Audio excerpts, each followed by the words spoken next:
हो जाएगा दादा ये।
छोड़ जाने दे दफा कर, जाने दे इसके।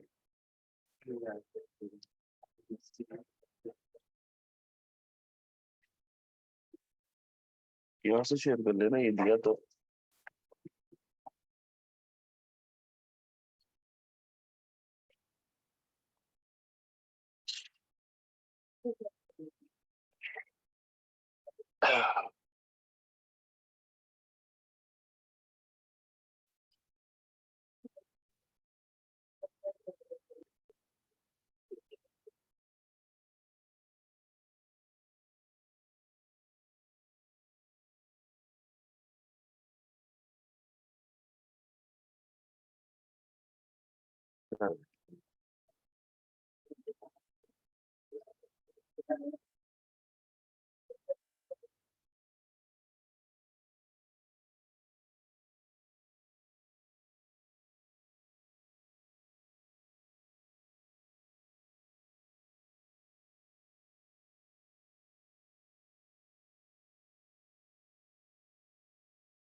अच्छा जी, बिस्मिल्लाहिर्रहमानिर्रहीम, अस्सलाम वालेकुम। अच्छा, आज की क्लास रखने का मकसद ये था कि लास्ट की दो क्लासेस में लेट होने की वजह से हम ज्यादा कवर अप नहीं कर सके जितना कवर अप करना चाहिए था, तो मैंने आज एक एक्स्ट्रा क्लास लगा दी। देखें, लास्ट क्लास में हमने I guess factor of production तक पढ़ लिया था और उस पर हम डिस्कशन कर रहे थे। आप में से कितने बच्चों ने बुक्स परचेज नहीं किए? तो कब करोगे? पीडीएफ आईकैप की अवेलेबल है। सर तारिक तुनियो की बुक जो एमसीक्यूज की है, जो कि प्रैक्टिस की बुक है, उस पे 2000 एमसीक्यूज हैं। जो क्लास में टॉपिक कवर होने के बाद आपको प्रैक्टिस कैसे करनी है वो मैं बताता रहूंगा। और रिवीजन के लिए, जो डेली बेसिस पे रिवीजन आप करेंगे, उसके लिए आपको जो मेरी एक बुक है समरी बुक, वो आपको रिक्वायर्ड होगी। तो ये दो चीजों पे आपका एक एक्सपेंस लगेगा। अब मैं आपको यहाँ थोड़ा सा बता देता हूँ कि ये इस बुक में आपको क्या मिलने वाला है। ये वो बुक है जिसपे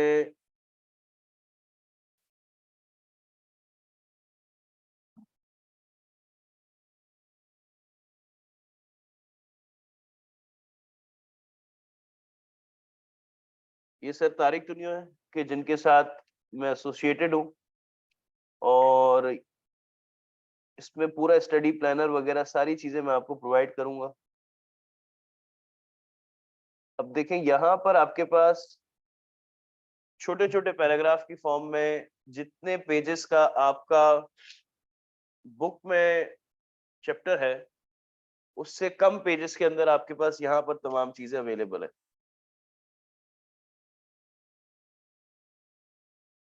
और सबसे अच्छी बात यह है कि इसको पढ़ने के बाद आपके पास एक रिवीजन है, और वो रिवीजन क्या है?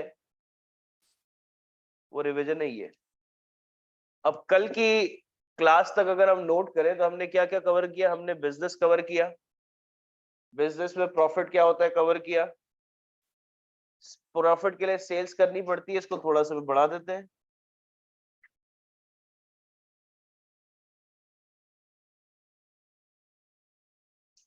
जो आपकी गुड्स होती है वो टेंजिबल भी होती है और इंटेंजिबल भी होती है। टेंजिबल का मतलब जिसकी फिजिकल एग्जिस्टेंस हो, इनटेंजिबल का मतलब जिसकी फिजिकल एग्जिस्टेंस ना हो। जैसे हम टीचिंग की सर्विस देते हैं, इस सर्विस की कोई क्या फिजिकल एग्जिस्टेंस है? नहीं है। लेकिन हाँ, अगर हमारा फर्नीचर का बिजनेस होता तो हमारी उन चीजों की फिजिकल एग्जिस्टेंस होती। हम टेंजिबल या इनटेंजिबल गुड्स को परचेज भी करते हैं और सेल भी करते हैं। परचेज करने में कॉस्ट बेयर करनी पड़ती है, सेल करने में हमें रेवेन्यू मिलता है। तो रेवेन्यू में से जब कॉस्ट को माइनस करते हैं तो हमारे पास क्या आ जाता है? प्रॉफिट आ जाएगा।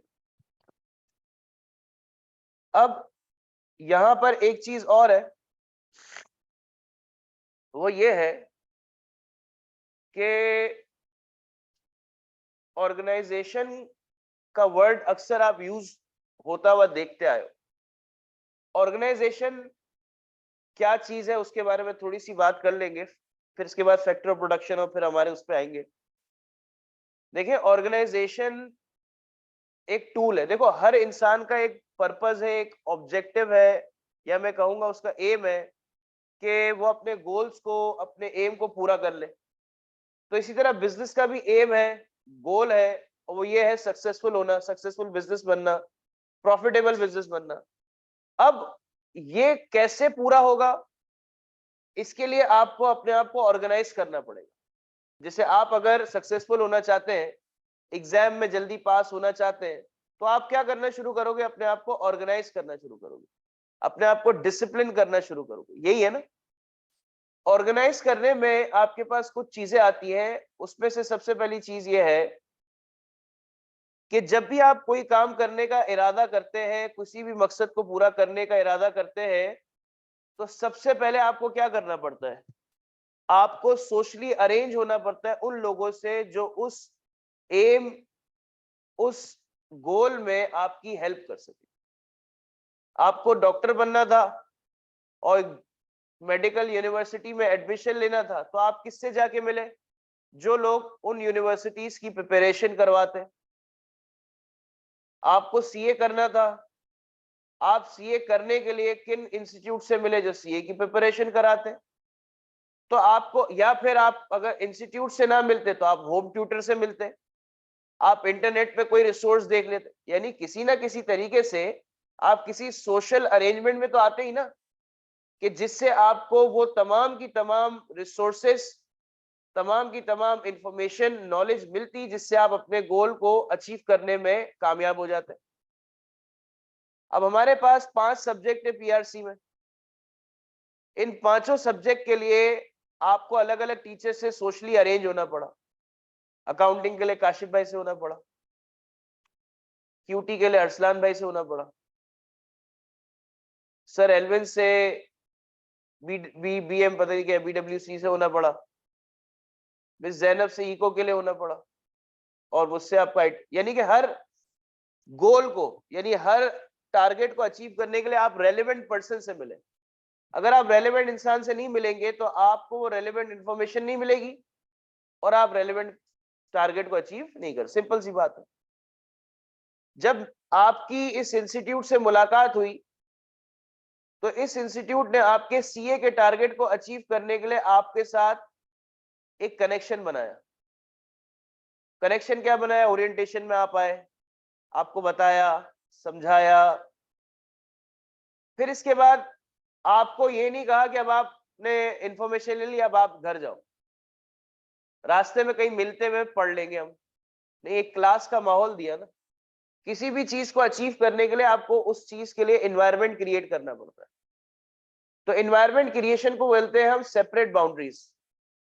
क्या आप मुझे अगर आईटीबी की क्लास कंडक्ट करनी है तो मैं आप सबको लेके नीचे अगर कैफेटेरिया में जाके पढ़ना शुरू कर दूं, या पार्किंग लॉट पे जाके पढ़ना शुरू कर दूं, या बाहर हम कॉरिडोर में पढ़ना शुरू कर दें, तो क्या हमारी क्लास का मकसद अचीव हो सकेगा भाई? नहीं हो सकेगा। या हमारी इस क्लास के पीछे कुछ लोग आके मस्तियां करना शुरू कर दे या बातें करना शुरू कर दे, तो क्या हमारा टारगेट अचीव हो सकेगा? बिल्कुल भी नहीं हो। हमें हर काम के लिए एक सेपरेट बाउंड्री बनाना बहुत ज्यादा जरूरी होता है। आपने देखा होगा किचन जब घर में होता है तो किचन की चीजें किचन में होती है, बेडरूम की चीजें बेडरूम में होती है। जब किचन की चीजें बेडरूम में आने लगे तो आप कहते हो भाई आपके अंदर मैनेजमेंट का स्किल नहीं है, आप बहुत ज्यादा लापरवाह इंसान हो, या आपको मिसमैनेजमेंट करने का बहुत ज्यादा कीड़ा है। वो घर वाले से सुनते हैं ये पलंग कोई खाने की जगह होती है। सही है ना? इस तरह की बातें हम सुनते हैं। क्यों?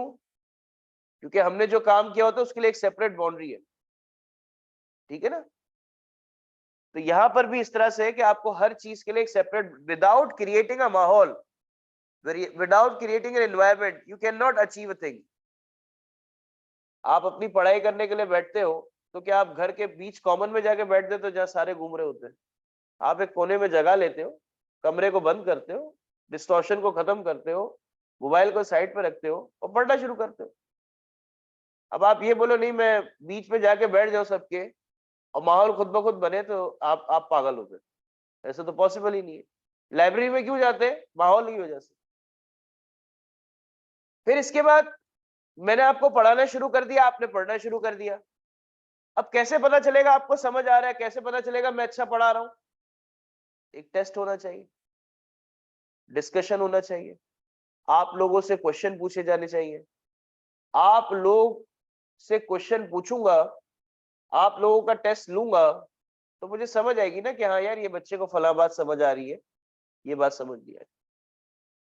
ये मेरी एक बात थी जो पूरी क्लास को समझनी है।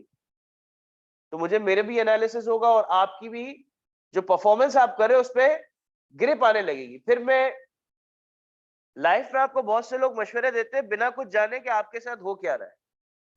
वो एक जनरल स्टेटमेंट दे देते हैं, हाँ भाई ऐसे से कर लो हो जाएगा। मरीज को जाने बगैर आप उसको इलाज नहीं करवा सकते। तो इसी तरह लाइफ में भी आप जब फेल होते हो तो आपको मर्ज लग जाता है। उस मर्ज को समझना बड़ा जरूरी है। विदाउट समझे आप उसको डायग्नोज नहीं कर सकते, उसकी प्रिस्क्रिप्शन नहीं दे सकते। खैर आप लोग डॉक्टर अच्छे हो तभी निकाले गए, अल्लाह माफ करे। तो टीके वीके आपको उस हिसाब से लग रहे होते हैं। जब आपकी परफॉर्मेंस को, जब आपकी चीजों को इवेल्युएट अच्छे तरीके से करा जाता है, आपको बताया जाता है भाई ये देखो ये खामी है, ये अच्छा ये, इसे इस तरह इंप्रूव करो, इसे इस तरह इंप्रूव करो, इसे ऐसे नहीं ऐसे कर लो, तो आपके अंदर एक बेटरमेंट आना शुरू होती है। जब आपके अंदर हर तमाम चीजों की बेटरमेंट आना शुरू होती है, आपके गोल्स अचीव होना शुरू। तो ऑर्गेनाइजेशन के अंदर ये 4 टूल्स है। ऑर्गेनाइजेशन खुद एक टूल है, समझ लो एक टूल बॉक्स है, सक्सेस को पाने का एक टूल बॉक्स है। और वो टूल बॉक्स के अंदर 4 छोटे छोटे औजार है। पहला, कनेक्शन बिठाना सक्सेसफुल लोगों के साथ जो आपके फील्ड के। अब मिसाल के तौर पे मैं अकाउंटेंसी के बैकग्राउंड के बच्चों के साथ उठता बैठता हूँ, आईटी के बच्चों के साथ उठता बैठता हूँ। मैं उनसे एक्सपेक्ट करूं मार्केटिंग की, मैं उससे एक्सपेक्ट करूं, उनसे एक्सपेक्ट करूं क्रिएटिविटी की, मैं उनसे एक्सपेक्ट करूं उन तमाम एरियाज की, फैशन डिजाइनिंग की, तो गलत मैं हूं कि गलत वो है? गलत मैं हूं ना।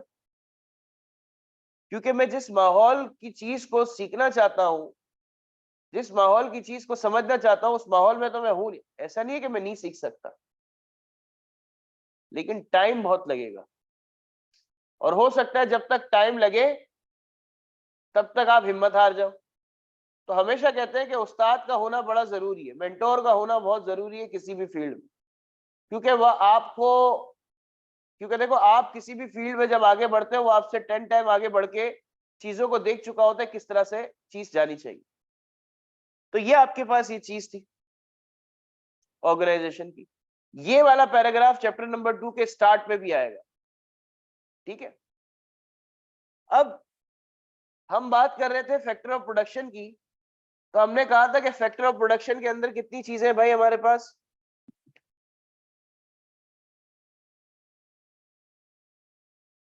सबसे पहला क्या है? लैंड, लेबर, कैपिटल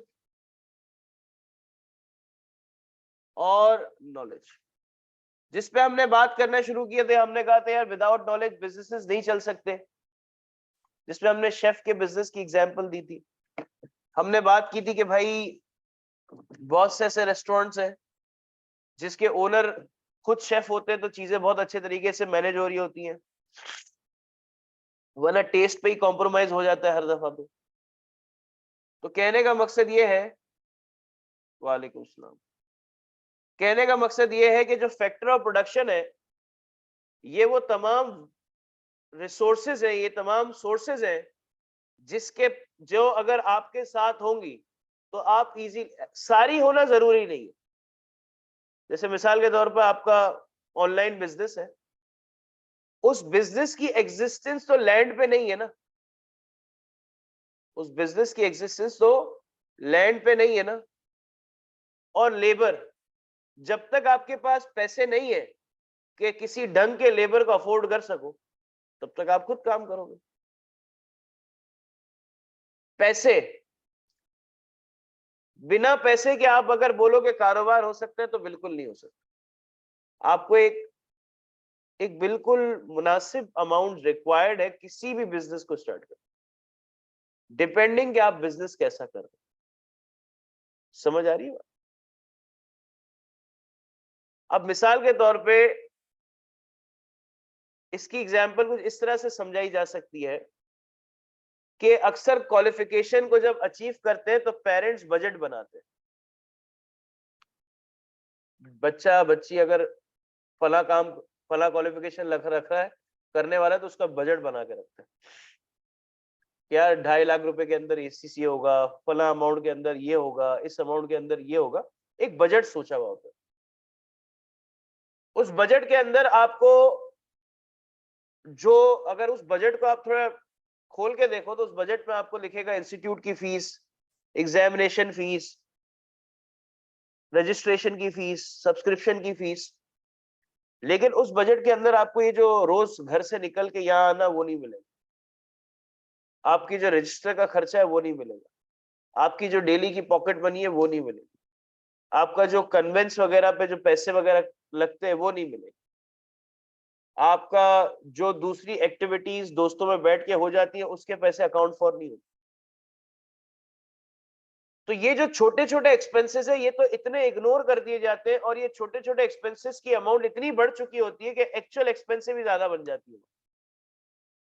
तो ये बात इसलिए समझानी थी कि जो लोग कहते हैं कि बिना पैसे के कारोबार हो सकते हैं, बेटा बिना पैसे के तो कुछ भी नहीं हो सकता। ठीक है ना? तो आपको थोड़ा सा ये है कि एक छोटी सी अमाउंट आपके पास रिक्वायर्ड हो, आपको देखा जाए। अच्छा, लेबर किस तरह से हायर होगी, लेबर किस तरह से हायर होगी, इसके बारे में हम पढ़ेंगे चैप्टर नंबर 8 के अंदर, ह्यूमन रिसोर्स। कैपिटल किस तरह से अरेंज होगा, क्या मैं उधार मांग के कैपिटल पैसे लाऊंगा, या मैं दोस्तों से मांगूंगा, या मैं अपनी सेविंग लाऊंगा, कैसे आएंगे पैसे, इसके लिए पूरा एक चैप्टर है, chapter number 4, sources of finance. Point number 4, enterprises. ये पूरा सब्जेक्ट ही आपके लिए पॉइंट नंबर 4 और 5 पे डिपेंड करता है कि इसी से आपको नॉलेज आएगी, इसी से आपको मैनेजमेंट की स्किल आएगी, किस तरह से आपको अपने बिजनेस को मैनेज करना। देखो, आपको हर एक ओनर जो होता है उसे हर डिपार्टमेंट की एक्सीलेंस नॉलेज नहीं चाहिए, परफेक्ट नॉलेज नहीं चाहिए, उसे हर डिपार्टमेंट की इतनी नॉलेज चाहिए कि कोई उसे बेवकूफ ना बना सके।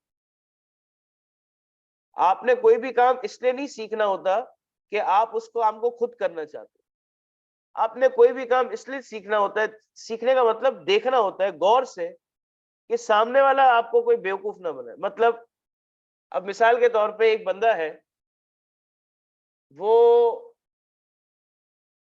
लेट सपोज एक काम डिजाइन बनाता है, कोई डिजाइन, कोई फोटोशॉप या इलस्ट्रेटर पे एक डिजाइन बनाता है। अब वो जो डिजाइन बना रहा है उसमें कहता है सर इसमें बहुत सा काम है, आपको इसकी नजाकत का नहीं पता, ये नहीं पता, वो नहीं पता। आपने कहा कि हाँ ठीक है यार, हो सकता होगा, ये सही कह रहा है, एक्सपीरियंस बंदा है। लेकिन आपने जब थोड़ा थोड़ा काम को देखा, टूल को समझने की कोशिश की, आपने बोला यार इसका मेजोरिटी काम तो किसी वेबसाइट से टेम्पलेट्स उठा उठा के यहाँ लाता है। हाँ, फिर उसके बाद उसकी क्रिएटिविटी है, उस पर कोई डाउट नहीं है। इसके बाद उसकी क्रिएटिविटी है कि वो किस तरह से मैनेज करके इसको निखारता है, वो एक अलग बहस है। लेकिन ये जो टूल्स, ये जो चीजें इस्तेमाल करते हैं, ये दूसरी जगहों की है। जैसे कि आपके पास गूगल में बहुत सी ऐसी वेबसाइट्स हैं जिससे आप रिसोर्सेज लेके आ सकते हो और अपने पोस्ट पे लगा सकते हो। पिक्चर्स होती है, टेम्पलेट्स होते हैं, लोगोज होते हैं, बहुत सी चीजें होती है। अब आपने कहा कि देखो यार, एक बात ये है, जब आपने एक काम की नौयत को जान लिया ना, तो आप ये उसको कह सकते हो कि देखो यार, आप ये 100% पोस्ट के अंदर 70% तो आपका काम क्या होता है, जो आपके एसेट्स, इसको कहते हैं एसेट्स, ये जो आपके एसेट्स है ना, इसको तो आप खुद से बनाते नहीं हो, इसे तो आप उठा के कॉपी पेस्ट करते हो। 30% काम है आपके सोचने का। हम एक काम करते हैं, वो 70% काम करके हम आपको दे देते हैं। जिस तरह की चीजें हमें देखनी है ना अपनी पोस्ट पे, वो सारी है ये चीजें लाके आपको दे देते हैं। और फिर हम आपको क्या कहते हैं कि आप जानो, आपका काम जाने, और चीजें आप क्या कर दो, बना दो। अब 70% हमारा काम अगर हो जाएगा, हम अगर उसको करके दे देंगे, अब उसको 30% सोचने में कितना टाइम लगेगा, बहुत थोड़ा सा। ये चीज होती है जब अब ऐसा भी नहीं है। अब मिसाल के तौर पे आप कंस्ट्रक्शन कंपनी के मालिक हो, अब एक मजदूर दीवार खड़ी कर रहे हैं, आप बोलो पहले मैं देखूंगा कि दीवार पे ईंट कैसे लगाते हैं, सीमेंट कैसे लगाते हैं, कलर कैसे, नहीं, हर जगह पे ये चीजें। तो फिर आपको ऐसी स्किल आनी चाहिए जिसको हम कहते हैं मैनेजरियल स्किल्स। देखो, हर चीज की लिमिटेशन है। अब मैंने पोस्ट की एग्जांपल दी, आप लोगों को बात समझ आ गई होगी। लेकिन अगर मैं कलर की बात करूं, अगर मैं गाड़ी बनाने की बात करूं, अगर मैं कोई फर्नीचर बनाने की बात कर रहा हूँ, एसी बनाने की बात कर रहा हूँ, अब उसमें तो मुझे नहीं पता ना, मैं क्या सीखने जाऊंगा पहले। या तो ये जो सिनेरियो एग्जांपल दी है फेल हो गई, उस वक्त जो कि आपको बहुत ज्यादा हेल्प करेगा, आपको बहुत ज्यादा सिखाएगा, और जो आपको बहुत ज्यादा सीखना है थ्रू आउट द पीरियड, वो ये है कि आप किस तरह से उस बंदे को मैनेज करते हो। फॉर एग्जाम्पल, एक बंदे ने बोला कि सर इतने देर में काम होगा। अच्छा ठीक है, ओके, आओ जरा बिठा के बताओ कि किस तरीके से काम की अप्रोच है आपकी। आप उससे इस तरह से बात करो जिस तरह उसको बुरा भी ना लगे, और वो अपनी गलतियां भी बता दे और अपने बारे में। देखो, आपको लोगों से काम निकलवाना है, लोग काम करने के लिए नहीं आएंगे आपके पास। लोगों की हरामखोरी इतनी बड़ी है कि लोग आएंगे, पैसे लेंगे, लेकिन उनको काम नहीं करना। काम करने के लिए हायर किया है, उनको काम नहीं करना। आपने काम करवाना है, थैंक यू कि वो आ रहे हैं, वरना नहीं भी आते वो। तो चीजों को आपने पीपल मैनेजमेंट सीखनी है थ्रू आउट द पीरियड। आपने किससे काम निकलवाना है। काम निकलवाने का मतलब ये नहीं है कि नजाकतें आपकी बढ़ जाए, कर देना, ये वाली हरकतें नहीं होगी, ठीक है। या चमाटे मार के काम नहीं करानी।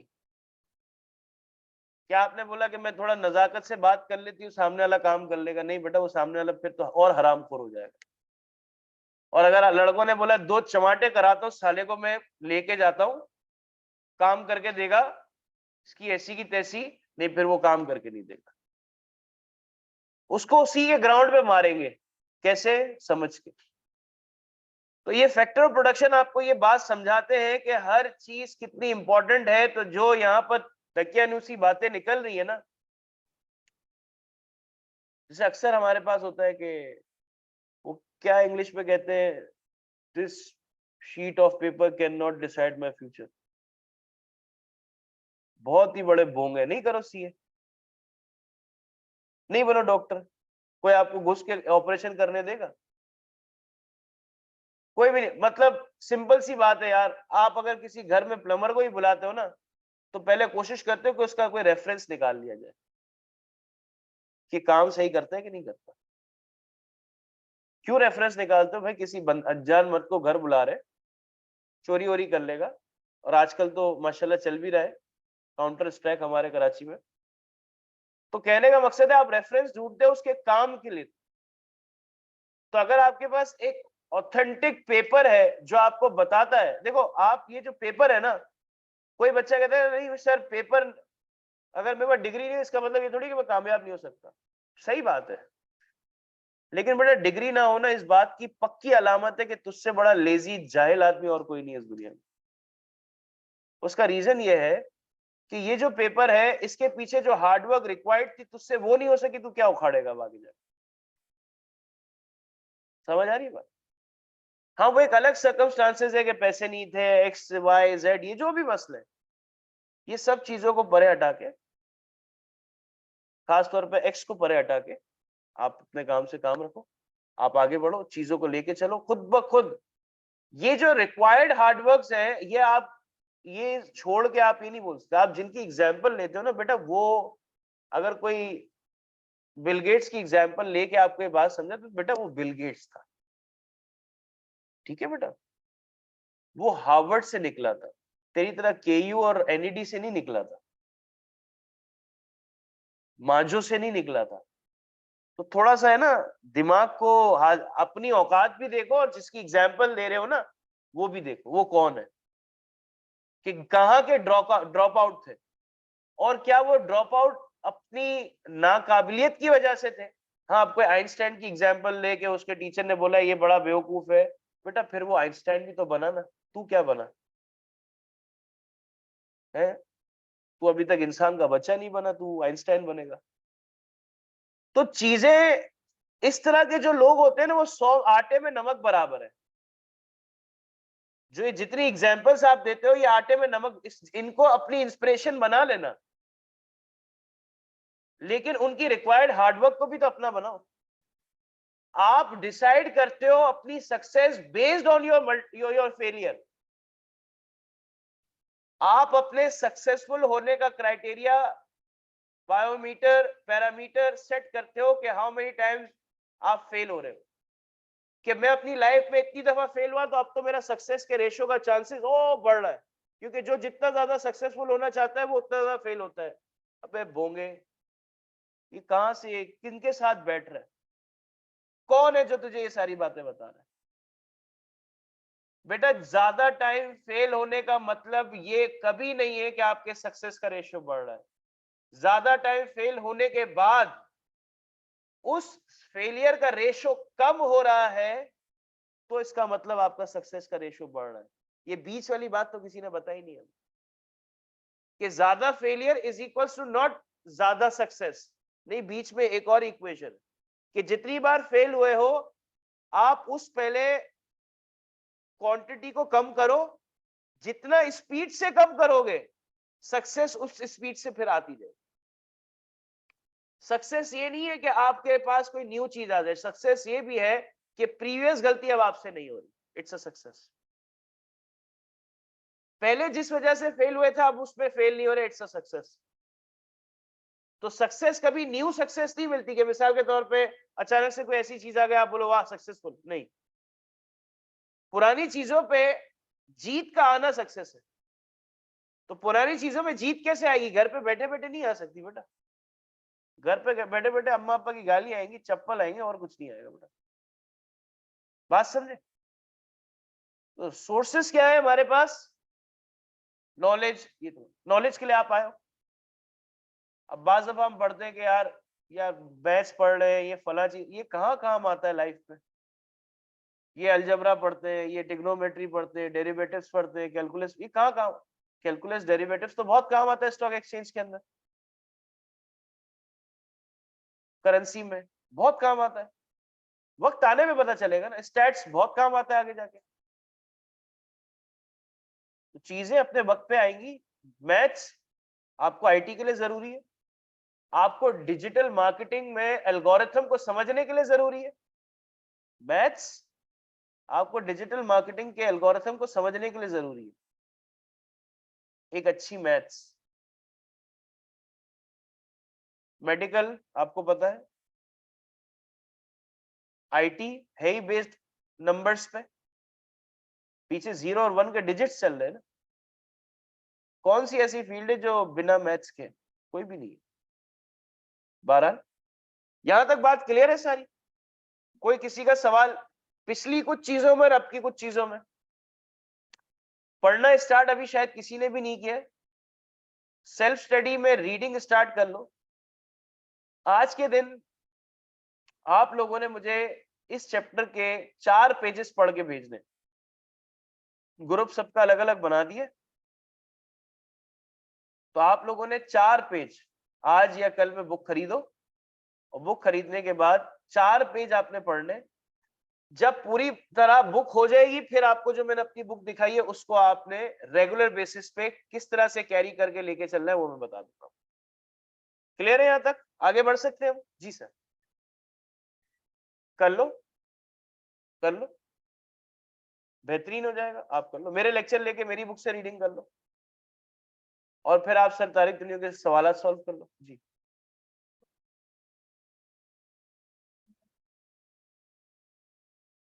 टैक्टिकल, स्ट्रेटेजिकल और ऑपरेशनल मैं समझा दूं। देखो, स्ट्रेटेजिकल का मतलब यह है कि किसी काम को अचीव करने के लिए आप जो मंसूबाबंदी करते हैं ना, यार मैं इस तरह से काम को करूंगा, मैं ये चीज पहले करूंगा, फिर मैं वो चीज पहले करूंगा, यानी कि आप आज से 10 साल के बाद अपने आप को जब देखना चाहते हो, देखना चाहते हैं कि यार मेरे अंदर ये स्किल्स होंगी, मैं चार्टर्ड अकाउंटेंट भी होऊंगा, मैं फला स्किल्स आईटी की स्किल का माहिर भी होऊंगा, मैंने इतनी जगह पे ये काम भी किया होगा, इतनी जगह पे ये काम भी किया होगा। ये तमाम चीजों के बारे में आपने सोचा कि आपका विजन ये, उसके लिए आपने बनाई स्ट्रेटेजी, मंसूबाबंदी कि यार ये सारी चीजें अचीव होंगी, लेकिन कैसे होंगी, वे टू स्टार्ट, कौन सा स्टार्टिंग पॉइंट है। तो आपने कहा एक काम करता हूँ, पहले तो चुप करके मुझे सीए जो करना है ना, उसके लिए मैं सीए में एडमिशन ले लेता हूँ, और मैं वहां जाके पहले इनिशियल डेज के अंदर अपनी रूटीन को पता करता हूँ, मेरी रूटीन क्या बनने वाली है वहां पे। आपने देखा आपकी रूटीन जो बन रही है, उसमें सुबह 9 बजे से बुला रहे हैं, कितने बजे तक बिठा रहे हैं? 4 से, ये मामूल है बेटा। अब ये इंस्टीट्यूट आपका दूसरा घर है, ठीक है ना? अब यहाँ पढ़े रहना आपने, डिपेंडिंग कि आपको सोबत कैसी मिलती है, क्योंकि यहाँ पर बहुत से लोग पढ़े पढ़े फिर यहीं पढ़े रहते हैं, फिर उनको भगाना पड़ता है, भाग भाई। लेकिन कुछ लोग यहाँ जो पढ़े रहते हैं फिर वो आगे भी बढ़ जाते हैं। तो इसको घर मत मान लेना, ये हम बोलते हैं घर जैसा है, इसको मान के मत बैठ जाना कि मैं यहीं रहूंगी या रहूंगा। 12 मंसूबा कि भाई मैं तो आपने कहा कि यार फ्राइडे का दिन थोड़ा मुझे फारिग दिखता है, तो एक काम ये करते हैं कि फ्राइडे के दिन को 2 हिस्सों में तकसीम करते हैं। आधे हिस्से में हम क्या करेंगे, अपने पूरे हफ्ते की जो रिवीजन है, या इसको मैं कहूँ 3 हिस्सों में तकसीम कर लो। एक हिस्से को आप लगा दो अपने पर्सनल कामों के लिए, आराम के लिए, लेट उठो, 12 बजे उठो, कोई मना तो नहीं है, चिल करो, चिल करने के वक्त पे चिल करो, आपने अर्न किया है ना, चिल अर्न करो, 12 बजे तक उठो। कुछ लोग नहीं करते अर्न, ठीक है, अर्न करो, फिर इसके बाद सेकंड आप लगाओ पढ़ाई पे। पूरे हफ्ते में जो जो आपने किया आप मैनेज करो कि भाई मुझे इस पूरे हफ्ते में इस सब्जेक्ट में ज्यादा डिफिकल्टी आई, प्लान आउट कर लिया, अब मैं डेली बेसिस पे ये लेके चलूंगी या चलूंगा, और इस तरह से ओवरकम, ये प्लान आउट कर लिया। प्लान आउट करने के बाद तीसरा जो हिस्सा है, अब मेरे पास ये टाइम है, मैं कौन सी स्किल को ज्यादा सीखने के लिए एक्साइटेड हूँ, और मैं डेली 1 घंटा दूंगा, डेली 1 घंटा या आधा घंटा, लेकिन दूंगा डेली। और वो कौन सी स्किल होनी चाहिए, वो कोई कोडिंग सीख रहा है, कोई डिजिटल मार्केटिंग सीख रहा है, कोई अमेज़न सीख रहा है, कोई कुरान की तफसीर पढ़ रहा है, कोई बुक्स पढ़ रहा है, मतलब एक्स वाई जेड, जिसमें आपको आगे बढ़ना, जिसमें आपको कुछ ना कुछ, और ये सारी चीजें। लेकिन आप थोड़ा सा एक ख्याल रखना, इन तमाम रूटीन के अंदर कोई फिजिकल एक्टिविटी अपनी जरूर रखना, वरना मेंटल इतने स्ट्रेस में आ जाओगे कि आप फिर नफसियाती होने लगोगे। तो थोड़ा सा आपने आपको फिजिकल एक्टिविटी, नीचे जो आप जाते हो प्ले एरिया आपने देखा होगा, ये फिजिकल एक्टिविटी नहीं है, मतलब आप वाकई क्रिकेट खेलो, कोई अच्छी चीजें खेलो, फुटबॉल खेल लो। तो ये तमाम चीजें जिससे आपको मेंटली स्ट्रेस खत्म हो आपका। तो मंसूबा बनाया। अब जो मैंने दूसरा काम किया वो क्या था, मैंने अपने दिन के हिस्से को 3 में तकसीम कर दिया कि इसमें ये काम करूंगा, इसमें ये काम करूंगा, इसमें ये कहलाता है टेक्टिकल। ऑपरेशनल का मतलब करना, अब मैं उस पर्टिकुलर हिस्से के अंदर ये काम परफॉर्म कर रहा हूं। तो स्ट्रेटेजी बनाते हैं, मैंने स्ट्रेटेजी आप लोगों का बैच स्टार्ट होने से पहले कि भाई मैं इस तरह से लेके चलूंगा। अब जो सोचे क्या वही हो गया? नहीं। ये कब पता चलेगा? जो सोचा है वो हो सकता है जब मैं आपसे पहली मुलाकात करूंगा, आप लोगों को देखूंगा, बात करूंगा, थोड़ा समझूंगा, तो पता चल जाएगा किस तरह का बच्चा है, किस तरह की समझ रखने वाला बच्चा है, कितना ओबीडियंट है, कितना बात मान के बुक्स पढ़ रहा है, चीजें पढ़ रहा है, कितना सीरियस है अपनी पढ़ाई के साथ। ये आहिस्ते आहिस्ते देख देख के कवर हो जाता, फिर उसी हिसाब से क्लास को चलाया जाता। अब देखो, मैं हफ्ते में वैसे 2 क्लासेस लेता था, लेकिन मेरी स्ट्रेटेजी में 2 क्लासेस था, लेकिन ऑपरेशन लेवल पे आके मैंने आज तीसरी क्लास रखी ना। इसका क्या मकसद था कि जो मंसूबा किया उसके अकॉर्डिंग अगर कोई चीज अचीव नहीं हो सकी, 2 क्लासेस तो तब पॉसिबल होती है ना कि हम अगर पूरे 9 बजे स्टार्ट करता और 10 बजे खत्म करता। अब मैं अगर 9:20 पे स्टार्ट कर रहा हूँ, 9:15 पे स्टार्ट कर रहा हूँ, तो इसका मतलब क्या है? 15 मिनट जाया हुए। तो उसको इस तरह से कैरी फॉरवर्ड। तो ये ऑपरेशनल है। अब टेक्टिकल का मतलब क्या है कि अब बहुत से बच्चे आपके पास ऐसे होंगे, जैसे पुराने बैच के भी है वो उनके पेपर है क्या नहीं, जब वो इंक्लूड होंगे, अब मिसाल के तौर पे आप 4 बच्चे चले जाते हो छुट्टियों पे, अब वापस आते आप बोलते हो कि हमारा सब्जेक्ट तो पीछे रह गया। अब आपको कैसे यहाँ क्लास के साथ चलाना है, किस तरह से आपको मैनेज करना है, ये तमाम चीजें। टेक्टिकल का मतलब आप किस तरह से स्टेप्स, पहले अचीव क्या करना है, स्ट्रेटेजी अचीव कैसे होगा, स्टेप्स जो बनाते हैं 1 2 3 करके, वो टेक्टिकल। उन पे जब काम करते थे ये कहलाता है ऑपरेशन। तो आई होप कि मैंने आपकी बात का डिटेल में जवाब दिया। ठीक है बेटा, और कोई सवाल? और किसी का कोई सवाल है तो बताएं।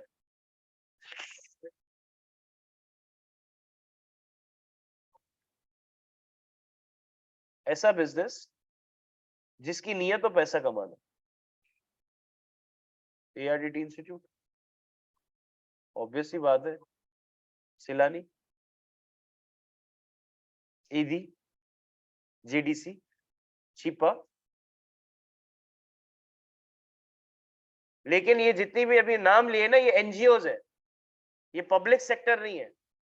यानी ये गवर्नमेंट ने नहीं बनाया, ये मेरे और आप जैसे लोगों ने बनाया। गवर्नमेंट अगर इनको बनाएगी तो उसको कहेंगे पब्लिक सेक्टर। जैसे कि गवर्नमेंट स्कूल्स है, गवर्नमेंट कॉलेज है, गवर्नमेंट यूनिवर्सिटीज है, गवर्नमेंट हॉस्पिटल्स है, तो वो तमाम की तमाम चीजें। नहीं, एनजीओ से टैक्स नहीं। हाँ, अगर एनजीओ ने फॉर एग्जांपल, ये समझ लो कि मैंने एक सोशल वेलफेयर क्लब खोला हुआ है जहां पर मैं पढ़ाता हूँ, ठीक है, मुफ्त। और कोने पे ना मैंने एक कैफेटेरिया खोला हुआ है ताकि मैं वहां से कमा के यहाँ लगा सकूं। तो हुकूमत जो है मेरे इस पूरे हिस्से पे टैक्स नहीं लेगी, मेरे उस हिस्से पे टैक्स लेगी, क्योंकि वो तो ट्रेडिंग की नीयत से ही खोला है ना मैंने। ऑल्दो उसके पैसे को इस्तेमाल करने का पर्पज अलग है, लेकिन खोला तो कमाने के लिए है ना। तो वो कहलाएगा नॉन प्रॉफिट, जो इतने बड़े हिस्से की जाए। समझ लो कि पूरा एक बॉक्स है ये क्लास, उसका एक छोटा सा पोर्शन क्या है, कैफेटेरिया के लिए बनाया। अब वो जो कैफेटेरिया के लिए आपने बनाया है, उसका मकसद क्या था कि वहां से कमाऊं कमाऊं और यहाँ लगाऊं। जैसे मस्जिदों में जाते हैं तो वो कुतुब खाने होते हैं, टोपियां, ये तमाम चीजें क्यों सेल हो रही होती है? ताकि मस्जिद के ही उसमें जा सके, सिंपल सी बात। क्लियर है यहाँ तक? आगे बढ़ सकते हैं भाई। ऑनलाइन वाले बच्चों कोई मसला आप लोगों को? रिवाइज ही कराया बेटा। बेटा आप लोग की कल ऑनलाइन क्लास जो है वो पोर्टल पे लग जाएगी, वो रिकॉर्ड मैंने कर ली थी, क्योंकि वो मेरे पास कल की क्लास जिस पोर्टल के थ्रू हम लाइव करते थे उसे, उसके बारे में मुझे पता नहीं था, तो लिहाजा मैंने आपकी क्लास रिकॉर्ड जरूर कर ली है, उसे अपलोड कर दूंगा इंशाल्लाह आज। लेकिन आज की क्लास में जितनी चीजें डिस्कस हुई वो मेरे ख्याल से प्रीवियस ही डिस्कस हुई थी, थोड़ी बहुत साथ साथ नई नई चीजें। तो मकसद ये है पुरानी चीजों को रिवाइज करते हुए आगे बढ़े ताकि बच्चा टेंशन में ना। अच्छा मैं इसके बाद हम यहाँ पर आते हैं स्टेक होल्डर्स। स्टेक होल्डर्स पे अच्छा यहाँ तक एक दफा रीड कर लो, किसी को कोई मसला है तो प्लीज पूछ लो। नया नया टॉपिक है, नई चीज है, कि मसला ना है तो एक दफा, आपके पास तो कुछ है भी नहीं रीड करने का, पूछने का, तो चलो अगर आपने अपने हाथ से कहीं नोट्स वोट्स लिखे हुए तो उसको थोड़ा सा आप, या मैं आपके सामने या बुक खोल दूं कि जिसको रीड कर सको आप, बुक खोल दूं। अच्छा जी, आपको सिर्फ बताने के लिए कि पहले मैं आपको 2 पेजेस पढ़ा देता हूँ। एक ये वाला पेज पढ़ो पहले, फिर मैं आपको आईकैप की स्टडी टेक्स्ट का पहला पेज पढ़ा देता हूँ। तो दोनों में से आपको क्या बेहतर लग रहा है, आसान लग रहा है, वो आप अभी डिसाइड कर लो, ताकि आप उसी को लेके चलो पूरा। रीड कर लो बेटा इसको।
हाँ बच्चों,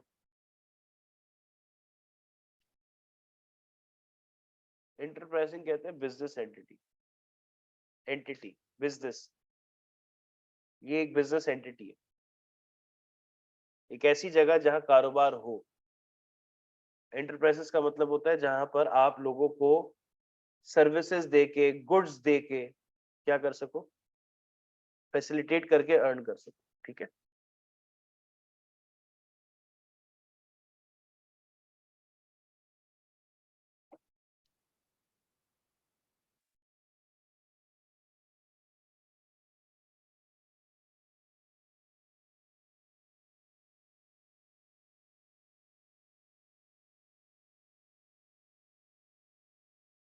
थोड़ा नीचे कर दूं?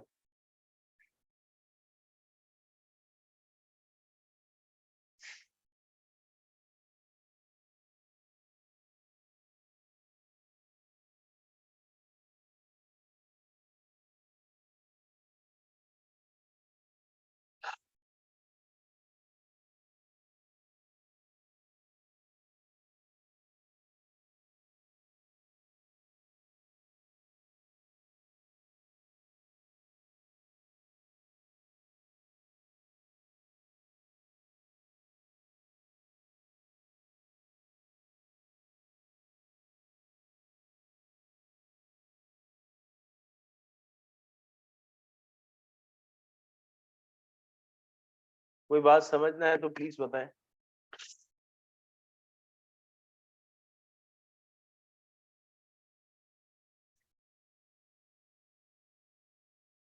Not for profit, not for profit लिखा हुआ है ना पहले, इसको नॉन प्रॉफिट भी बोलते हैं, नॉट फॉर प्रॉफिट भी बोलते हैं, तो ये तमाम चीज।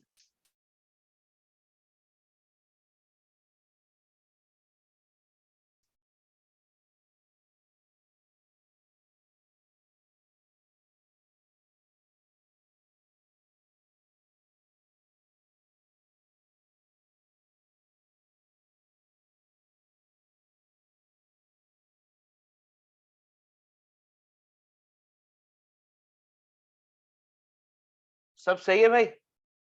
अब जरा आप पढ़ लो हमारी आईकैप की स्टडी टेक्स्ट से।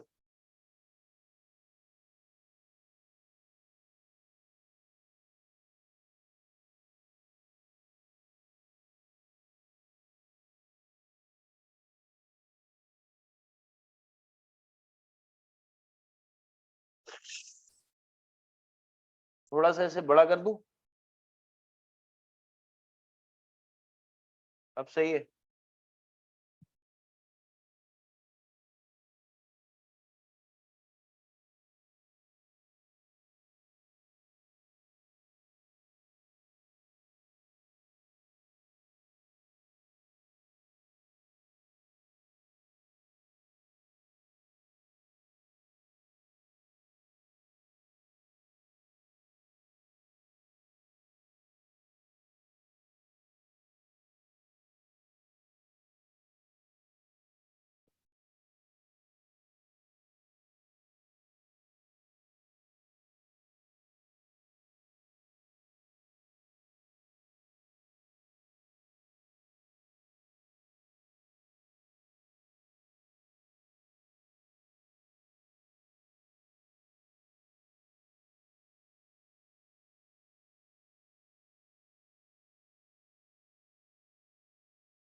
डन,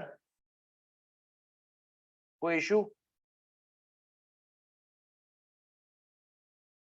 थोड़ा डिटेल्ड यहाँ ज्यादा है, उसी का एक शॉर्ट वर्जन का वहां लिख दिया। लेक्चर जो मिलेगा वो यहाँ से मिलेगा, यानी जो लेक्चर होगा वो इसको आपको प्रोवाइड कर दो। जो इसकी थ्योरी होगी वो आप अगर वहां से पढ़ लेंगे तो कंबाइन हो जाएगा, टाइम भी कम लगेगा आपको। तो विन विन अप्रोच है, सब चीजें आप अपने पास रिसोर्स रख सकते हैं और सबको। असल जो तरीकेकार क्या होता है, पहले एक दफा बुक कंप्लीट कर ली, यानी कि पहले एक बार सुकून से पूरा चैप्टर बुक से पढ़ा, फिर डेली बेसिस पे मेरी वाली बुक से आपने डेली बेसिस पे 10 मिनट 15 मिनट निकाल के एक चैप्टर पढ़ लिया।